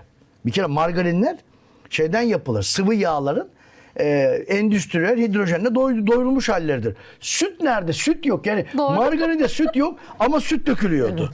Doğru. Diyordu ki doğadan gelen. Peki bunlara kim izin verdi bunlara? Vallahi ben daha doğmamıştım. Gördün mü? Benim bir suçum Bir yok. dakika. Yani bu insan bir margarinle büyütüldü. Karaciğerleri yağlandı merak etme.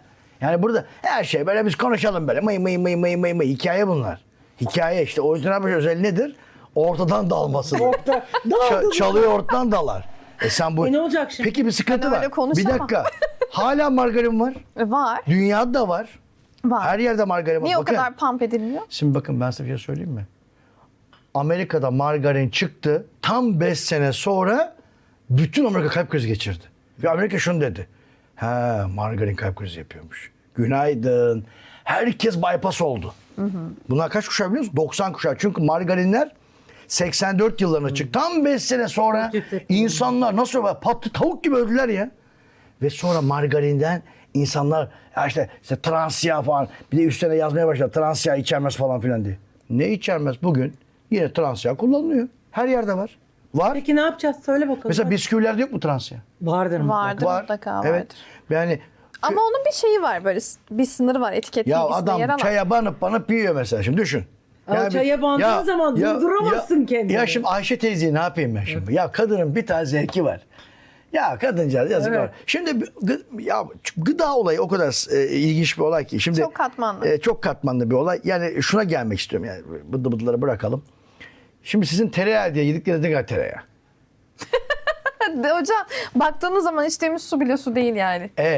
Şimdi buradan Hadi buyur longevity.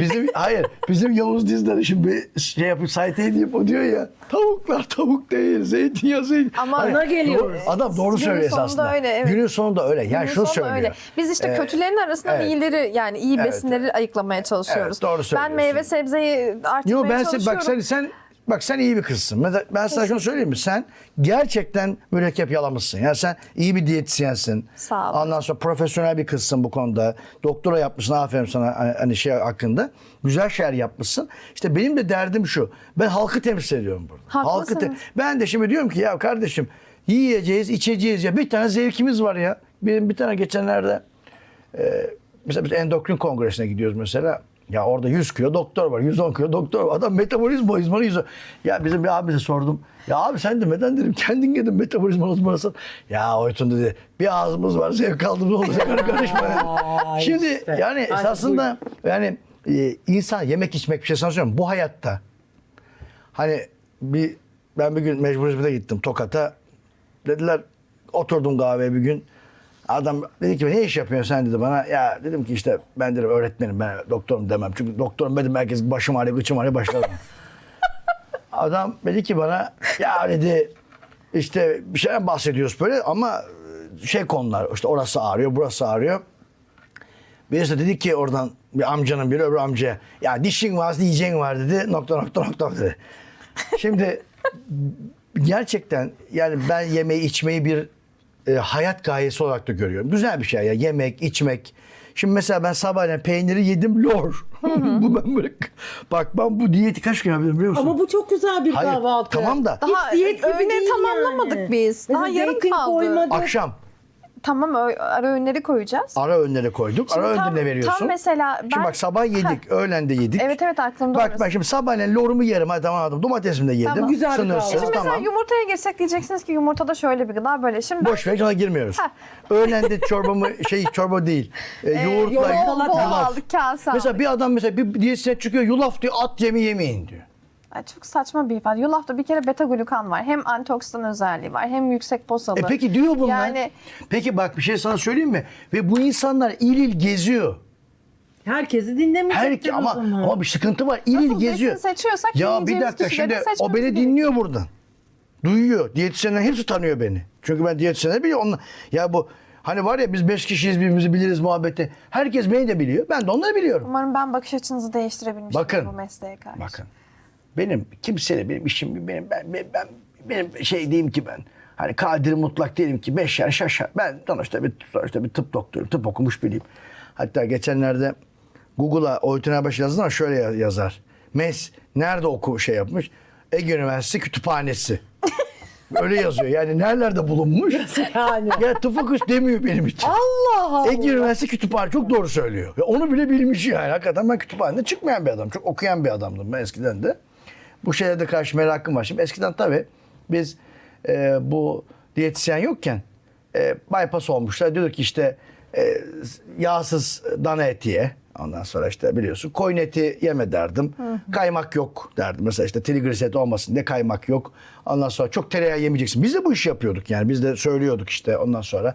Başka sabahları diyordum salatalık yiyeceksin artık işte. Akdeniz tipi diyeti hep zeytinyağlı önerdik. Yani zeytinyağlı öneriyorduk falan filan. Ama bir sıkıntı vardı. Şimdi insana zeytinyağı da önerdiğin zaman bu sefer bile şöyle oldu. Bu zeytinyağı bir nimet. Birileri çıktı dedi ki ya bu dedi bardak için. Ya, Bunu bardakla içen var. bunu Bak bunu unutma doktorlar yani. söyledi. Bak gerçekten ben bir yere gidiyorum. Adam bana diyor ki yağlı bir şey geliyor. Hocam üstünde yoğurt var diyor. Yoğurt onu diyor. Lan bu yoğurt nasıl bir şey bak. Radyasyonu önlüyor. Zehirlenmeleri önlüyor. Bir de sarımsak koydun mu? Tansiyonu düşürüyor. Ya böyle bir şey yok ki. Mesela yoğurt da kalori biliyorsun. Yani yoğurt da yani mesela çanak yoğurt değil ki bu. Bir kase yoğurt ben bu. Yani değil mi diyetisyen? Şimdi mesela ya ben sana şimdi mesela ben bazen yoğurt geliyor mesela 1 kilo yoğurt yiyorum ben biliyorum kendimi. Evet işte porsiyon biz burada porsiyon ölçüyoruz. 1 kilo yoğurt yiyorum ben. Ya 1 kilo manda yoğurdu yiyen bir adamım ben bazen. Abartıyorsunuz. Evet. İşte Şimdi mesela jarşe sütü var mesela. yapılmaması gerekenleri hocam anlattı. Evet hep. Hayır. Evet, Jarse evet. sütü var mesela. Yağlı, süper Ne sütü? yağlı. Ne Jarse. jarse? Jarse sütü. On mesela ben ondan bir bardak içiyorum. Diyorum ki geçen de 1,5 litre içmişim bir günde. Yani 2 litre kefir içtiğim olur benim bazen. Ya İşte az önce söylediğim tamam da, Evet işte kötü örneklerin hepsi burada. Şimdi kötü örnek de biz şimdi yürüyoruz tamam mı? Yörük dediğin adam ne biliyor musun? süt, yoğurt yiyen insanlarız biz abi. Bize süt verdin mi biz bidonla içeriz.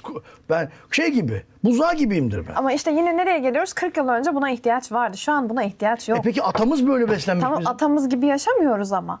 Allah. Buraya Çağda da Tövbe değil. Tabii ya. günlük adım sayımız belli. Ortalama herkes günde Tabii. 5000 adım zor Şimdi atıyor. Bizim atamız günde 40 kilometre gidiyormuş. Diyorlar ki bana. Ya. Biz diyorlar 20 İşte o adam kilometre içer tarlaya yani. gidiyor. Heh.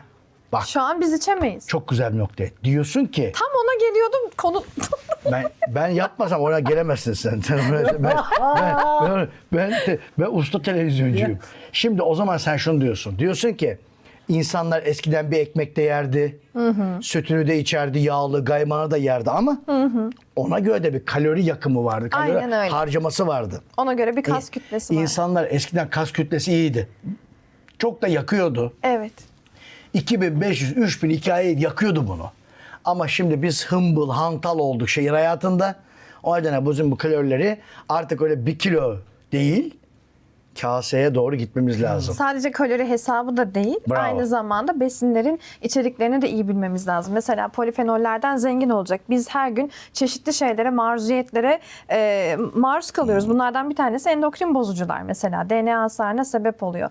Bazen cildimize sürdüğümüz güneş koruyucular bile endokrin bozucu özellik gösteriyor.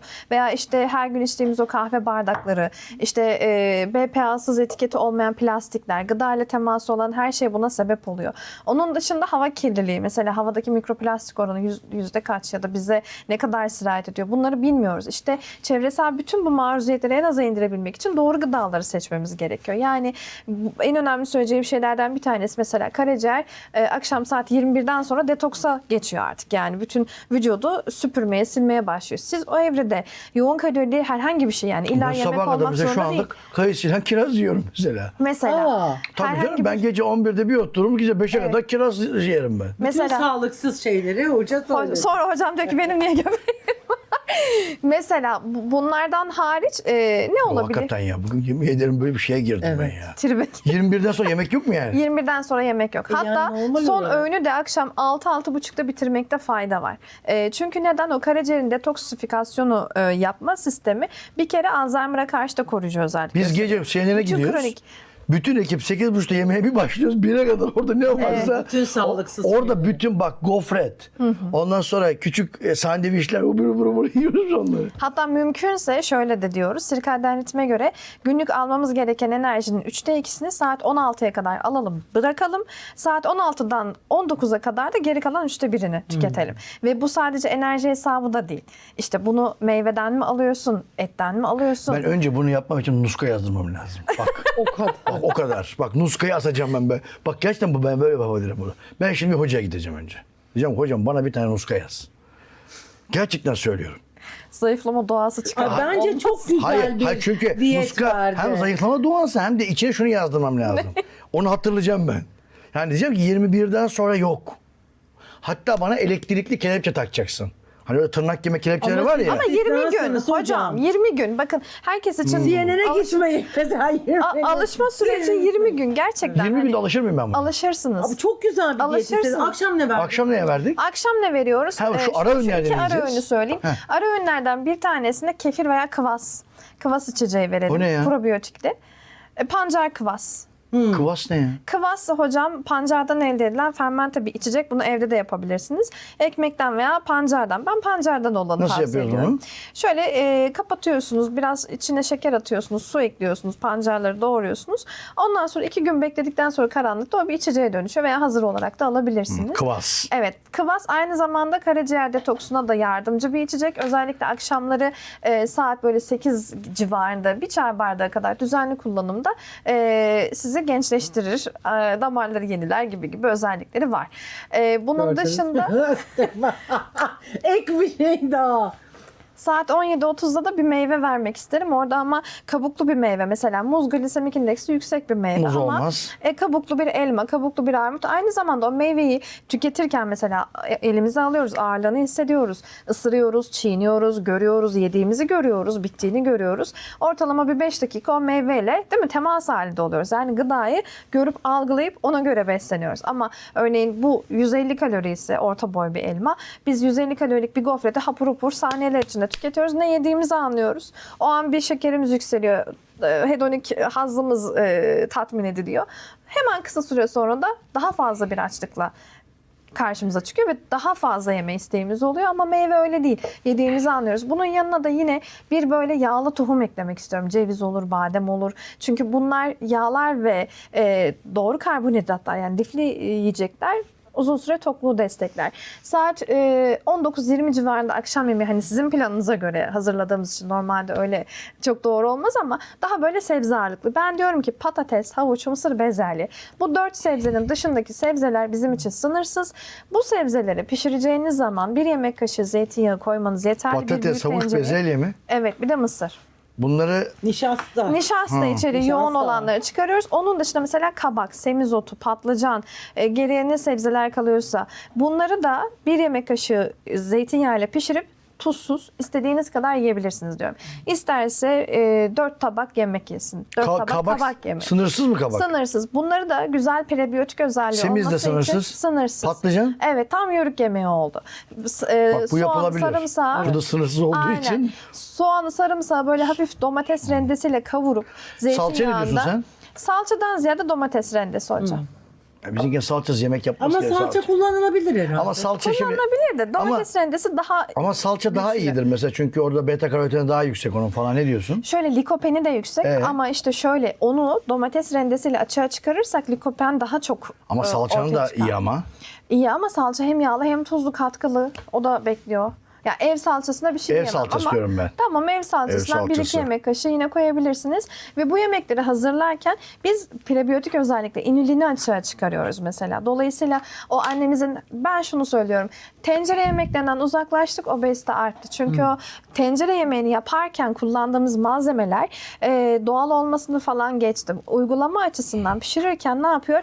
Besinlerin besleyici özelliğini ortaya çıkarıyor. Flavonoidleri çıkarıyor. Domates işte ısıtılınca likopen açığa çıkıyor. O koruyucu özellik. Kansere karşı durmak istiyorsak aslında, hastalıklardan uzak durmak istiyorsak tencere yemeğine geri yönelmemiz Geleneksel lazım. mutfağa geri döneceğiz. Aynen öyle ama ben mesela balığı sınırsız veriyorum danışanlarıma. Izgara, yağsız balık, fırına atılmış balık sınırsız diyorum. Ama gidip balığın üzerine bir küp tereyağı atınca bütün hikaye bozuluyor. Çünkü neden? Bu sefer doymamaya başlıyor. Ya da sebzeli Balık yani öğlen ya da akşam mı sınırsız? sınırsız istediğiniz kadar yiyebilirsiniz. Balığın balık- yanına salata. Salata da Balık sınırsız mı? O bahsettiğim sebzelerden unsuz çorba yaparsınız ya da bağlamak için biraz nohut atarsınız bu çorbalara. Sınırsız. Baharat olarak da zerdeçal, karabiber, pul biber. Bunları fix veriyorum ama tuzu mümkün olduğunca vermiyorum. Hocam çok rahat doyarsınız bunlarla. Bence Balık yesem doyarım Doyulur canım. yani. Evet. Evet, o Güzel temel- bir bir de liste. protein sindirilebilirliği açısından yumurta, lor peynir ve balık zaten en güzel Sen ekmek biyoyarlarına hiç sahip. koymuyorsun öğünlere. Ekmek koymuyorum ama karbonhidrat kaynağı olarak ya da ekmek ya da buğday ürünleri diyelim onlardan daha uzak bir süreliğine hani kişinin ihtiyacına göre daha fazla yeni nesil tahıllar mesela kinoa, amarant bunları ekleyebiliyoruz. Kara buğday ekleyebiliyoruz. Veya bu yeni nesil işte mercimek unundan elde edilmiş makarnalar vesaire. Ben ne yapayım biliyor musun? Ben günde yürüme miktarımı bir kere 2 kata çıkarayım. Artırmanız lazım. Ben günde 10 kilometre yürüyordum, ben bunu 20 yapayım abi. Ben bunu zırt pırt ben bir şey yapayım. Yürük usulüne geri döneyim. İnterval yapın hocam. Çok yürümek lazım. Yani ben bir köprüden bir köprüye yürüyorum, geri geliyorum mesela. Hocam bazen. itiraf edin, zayıflama iğnesi kullandınız mı? Hayır, kullanmadım. Güzel. Kullanmadım. Kullandım deseydin. Kullanmadım. Sence zayıflama iğnelerinin sonu ne olacak? Mongeron'un mesela bazı terapötik özellikleri var. İşte beyindeki ödül mekanizmasını da uyarıyor. İşte o ödül mekanizması uyarıldığı için yemekten uzak duruyorsunuz veya peristaltik hareketleri yavaşlatıyor. Midenin işte çıkış kapısını uzun süre daha kapalı tutmasını sağlıyor ve yediğiniz gıdanın midede uzun süre beklemesini sağlıyor gibi özelliklerinden dolayı hani şu an Mongeron daha popüler ama bizim insanımıza beslenmeyi öğretmek gerekiyor. Besini doğru seçmeyi öğretmek Çünkü gerekiyor. bir daha kilo alıyor çünkü. Aynen, iğne bırakılınca geri kilo oluyor. Bu en çok bence kalbi yoruyor. Hormonları etkiliyor. Yani sürekli kilo alma ve verme döngüsü. Çünkü vücuttaki yağ doku metabolik, hormonal, immünolojik bütün süreçleri etkiliyor. Ve siz o yağ doku bir organdır aslında yağ doku. Değil mi hocam? Bir organı sen sürekli büyütüp küçültemezsin. Bu çok tehlikeli bir şey. Yağ dokusu da bir organ görevi görüyor. O zaman şuna mı geliyoruz hocam? Türkiye'de çok fazla diyetisyen var. Ama başarısız ki iğnelere sığınılıyor. Değil mi? Yanlış mı? Ama şimdi bak, bu şimdi çok sıkıntı için bu kız Şimdi seni şey yapacağım da şimdi yani sen yaş olarak benden küçüksün tabii. Güzel şeyler söylüyor, mantıklı Evet. şeyler söylüyor. Ya şimdi burada, şimdi tekrar başa dönelim. Şimdi bir ara çaya zeytinyağı attık, çaya tereyağı attık, bir ara kaşık kaşık zeytinyağı içtik, bir ara yulaf at yemi diye attık. Ya böyle çok yani bir ara yumurta şey oldu, şeye gitti, out. Ya işte kolesterol yükseltiyor. Bir ara yumurta yedik. Ama 5 tane yedik yani bir ara dedik ki ya ye gitsin falan. Ya bunun ayarı yok mu arkadaş ya? Bence Türkiye'deki diyetisyen olayı bence şeye gitti. Popüler söylem. Ben öyle bir kitap yazdım ben. Popüler söylemlerin toplu mezarlığı diye. Benim öyle bir kitabım vardı. Popüler söylemlerin Evet, toplu popüler diyetlerin toplu mezarlığı. Diyetlerin. Çünkü gerçekten toplu mezarlıklar oluştu. Çünkü bu insanlar gerçekten size gitti, güvendi ve yedi. Televizyonlara çıktı bu insanlar. Ben bir şeyler söyledim. Sonuçta ben diyetisyen değilim ki. Ha ben biliyorsun her numaradan çakayım. Ben Mesela- seni diyetisyenlerden ayırıyorum çünkü senin Teşekkür ederim. farklı özelliklerin var. Hem doktor hem de hastalıkla da ilgileniyor. Doktor değil, doktoralı. Doktoralı. Doktoralı. Şimdi bizim aslında doktor esasında doğrusu. Ama bizim Türkiye'de doktor dediği zaman tıp doktoru anlaşılıyor. Aslında doktor. Ama işte Türkiye'de yani doktor sadece medikal doktor değildir. Bugün psikoloğun da doktoru var, inşaat mühendisinde doktorası Avukatın da var, var. avukatın da var. Ama bizde doktor deyince hemen böyle bir şey anlaşılıyor. Tıp doktoru. Doktoralı ondan sonra bir diyetisyen. Bence iyi olmuş doktora yapman. Bilgi kapasiten çok artmış. Ondan sonra gerçekten de özümsemişsin. Akademisyenlik sen bilirsin. İşte olabilirsin, olmayabilirsin. Ama senden akademisyen olur. Teşekkür ederim. Öğrenciler yetiştirebilirsin. Sen Pozitif. çok yok şey olur. Akademisyen olur. Ama akademi Türkiye'de biraz zordur. Böyle garip inatların olduğu. Bütün kürsüler, anabilim dallarında herkes küskün birbirine. 3 grup oluşmuş. A'cılar, B'ciler, C'ciler. C'ciler. Yani böyle birbirini kavga ediyor falan. Onun yerine Türkiye'nin işte hep anlatıyorum birleşmesi, ondan sonra aynı onun adı kitlenmesi, Amaca aynı hizmet amaca etmesi. ne güzel söyledin sen beni artık. Ben gelmesem de olur. Sen beni ondan sonra yapması lazım. Güzel şeyler söyledin. Bence bu programları arttırmak lazım. Yani biraz daha ayrıntılandırmak lazım. Hani çünkü şöyle bir şey var. Alzheimer'lı ya da bunamaya yakın insanlarda beslenme ayrı. Parkinson'lu insanlarda beslenme ayrı. Ülseratif kolitte ayrı, bağırsak iltihaplarında. Ondan sonra reflüde beslenme ayrı. Ya bir de bunlar var yani şimdi fibromiyajda beslenme ayrı. Bunlar saç dökülmesi mesela. Şimdi bugün sen ketojenik diyet yapıyorsun, saçlar dökülüyor. Ya da GLP iğneleri var, kilo iğneleri, saçlar bir bakıyorsun saç kalmamış adamda. Yani öyle sıkıntılı şeyler var ki demek ki saçı dökülenlerde de ayrı bir diyet uygulamak lazım. Ondan sonra ya bu iş çok birazcık bazı sorularda diyet ayrı yapmak lazım. Yani bunu biraz çeşitlendirmek lazım ama iyi oldu. Yani Evet. ben sana mührü veriyorum yani. Hadi. Sen Hadi. diyetisyenlik yaparsın kızım. Yani ben şimdi şöyle hatta Al bu gazete hayır lütfen. ben Konca ile bu programı yaparken biraz şey istedik yani hani Farklı olsun. uzman görüş şöyle yani bu konuda hani böyle biraz daha deneyimi olan hani biraz çünkü Ezberlenmiş cümleleri evet istemedi. evet ya yoksa hani bir lifliye bizim şöyle şey, az ye lifliye oştur. Abi bütün halk yoksa kilolu olmazdı. Demek ki bu olmuyor yani. Sen sonuç olarak ne söylüyorsun izleyenlere? Şöyle beslenme sorunlarının aslında yarattığı problemler hemen ertesi gün görülmüyor. Mesela hocamın dediği gibi saç dökülmesi. Yetersiz beslenmenin bir sonucudur. Sadece aslında iğne kullandığı için olmuyor. İğneden kaynaklı fazla beslenemediği için oluyor örneğin. Birçok besinsel beslenme sorunları, daha doğrusu besinsel hataların sonuçları bir ilacın yanlış kullanımı gibi hemen birkaç saat içinde veya ertesi gün değil. Bazen yıllar sonra, bazen aylar sonra sonuç verebiliyor. O yüzden beslenme hatalarını kişiler yaptıklarının farkına bile varmıyorlar ve birçok kişi aslında bir beslenme danışmanlığı almadan yemek yiyor. Aslında ne kadar düşündüğümüzde garip bir şey değil mi? Her gün hayatta kalabilmek için, canlılığı sürdürebilmek için o temel yaşamsal eylemi sürdürmemiz gerekiyor beslenmeyi. Ama nasıl yapmamız gerektiğini, neye göre kriterleri belirlememiz gerektiğini bilmeden yıllarca besleniyoruz. Beslendiğimizi düşünüyoruz. O yüzden bir diyetisyenden nasıl beslenmem gerektiğine yönelik destek almam gerekiyor bilincine oluşturmak lazım. Bu kilo almak vermekle alakalı değil. İşte bazı testler var, genetik testler ortaya çıkıyor. Diyorlar ki sizin ailenizde kalp krizine yatkınlık var, kansere yatkınlık var. Buna göre diyetler hazırlanıyor. Veya efendim ailede işte otoimmün tiroidit var ya da otoimmün diğer hastalıklar var. Çölyak benzeri duyarlılıklar var. Buna göre ben hayatımın ilerleyen döneminde neler yapmalıyım? Bunun bir desteğinin alınması lazım. Hatta bana soracak olursanız yani çocuğun ilk yıllarından itibaren işte yaşamının ilk yıllarından itibaren nelere dikkat etmemiz gerekiyor? Örneğin bir kız çocuk dünyaya geldi. İlk 10 yıl nelere dikkat etmeli? İşte sonra ergenlik döneminde neler olmalı? Beslenmesinde neleri değiştirmeli? Yani hepsi aslında temelden kaynaklı olması gereken şeyler. Bu bilince oturtmamız gerekiyor. Güzel bir program oldu bence. Evet. Çok şey dokunduk. Zülfiyar'e de dokunduk değil mi hocam? Dokunmadan olmuyor. Ya tabii bunlar hemen bir güne değişecek şeyler değil. Yani. Evet. Sonuçta kültürel faktörler bunlar bir güne değişmez. Sonuçta bu ülkede biz kuru fasulye yapıp 5 gün yiyen insanlarız. Yani bunda bir şey yapmak lazım. Yani bir şeyler değişir, modifiye edilir. Yani değiştirmek yerine modifiye etmek. Türk tipi beslenme. Doğru söylüyor. Eskiden insanlar tarlaya gidiyordu, çalışıyordu. Çok yüksek kalori harcıyordu. Adam o zaman tabii 1 kilo yoğurt da yiyordu. Yarım kilo tereyağı diyor. Bir şey olmuyordu ama şimdi dediğin doğru. Yani ben bugünün iyi geçtiğini düşünüyorum. Bu Evet. ne bunlar interview bir şey yani.